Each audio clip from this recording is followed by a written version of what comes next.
Hi and welcome to the Techie Admin channel. Today's video is going to be all about Excel basics. So let's get started. The first thing I want to show you is how to autofill. So let's say we have a pattern. Say maybe you want to do days of the week. So instead of having to type it all out, it understands that that's what you're going for. So here you go. You have that all filled out. I have filled this chart with some dummy data. You can see the amount of sales that we had every day and the unit price. So how do we get the total? So it's pretty simple. All you have to do is say equals, select one of the cells, then put the multiplication sign and select the second one and hit enter. And then just drag it all the way down.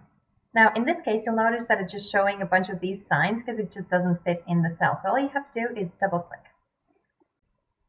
Now, what about when you want to include the sales tax and it's not actually in this price, but you don't want to calculate it separately? So let's go in here and insert a column and call it with tax. So where I live, the tax is 5%. So what you would want to do is type it as 1.05 so that you can multiply it with the actual unit price and get the final number with the tax. So just drag it down. It will understand that you're trying to get the same number here.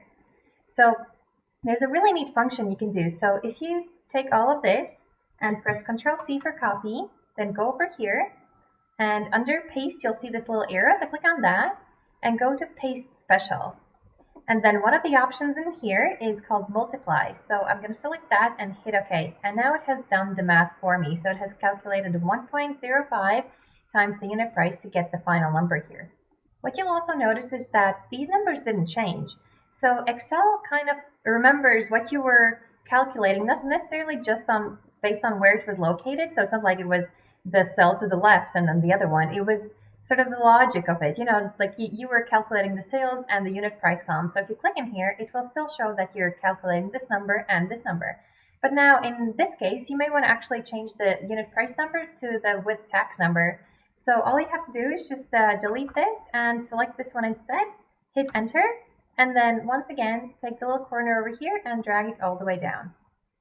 Now, because these are not actually set numbers, but rather calculations, this shows some problems if you're trying to copy this information over, because it doesn't really want to take the numbers, rather it normally wants to take the calculation. So let's see what happens. If I just press Ctrl+C, and I'm going to put it in this analysis board so we can see how our sales are doing, I'm going to press Ctrl+V over here.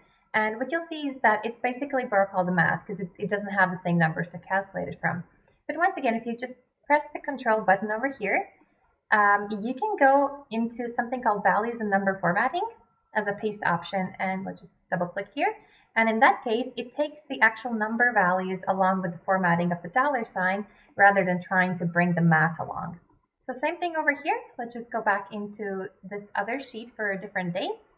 We can copy this information by pressing Ctrl+C and go back in here, press Ctrl+V, click here, and click on the values and number formatting. Double click, and you're good to go. Now, what if this isn't historical data? What if this is data that's actually still going to change and adjust as you maybe just get your numbers in later on? So I'm just going to delete this data and go back in here and select once again all the totals by pressing Ctrl+C over here and Ctrl+V over here. There is another option in here, and it's called Paste Link. What that does is it actually, you can see over here, it references the actual sheet where the calculation is happening. So now if I go back in here and say I update the sales to 140, you will see that this number changes to 3,600. And if you go back here, you'll notice this number has updated as well. So let's do the other week while we're at it. Let's go back to this week over here. Copy the data, press Ctrl+C, go back here, Ctrl+V. Under the options, go to Paste Link, and off you go. Another amazing paste option is one where you can take your data from going downwards to going sideways. So just hit copy and paste over here. And under the Control button, you will see an option called Transpose. So now it has just gone sideways, and similarly, if you wanted it to go back, just hit copy again, Ctrl+V for paste, go back in here, transpose, and now it's downwards again. Now where this gets really impressive is that you can take any size of a table and do the same thing. So let's copy this and paste it just over here. and click on the options, hit transpose, and look at what that did. It actually made it sideways, the whole thing. So now what you'll notice is that some of the values are not fitting in. So the easiest way to fix that is just select the cells you want to change and double click over here, and it will automatically adjust the right size. I hope you learned something new today and you can use it right away in your job or in your business. If you found this useful, hit thumbs up and remember to subscribe to see more videos that are admin focused like this. See you next time. Bye.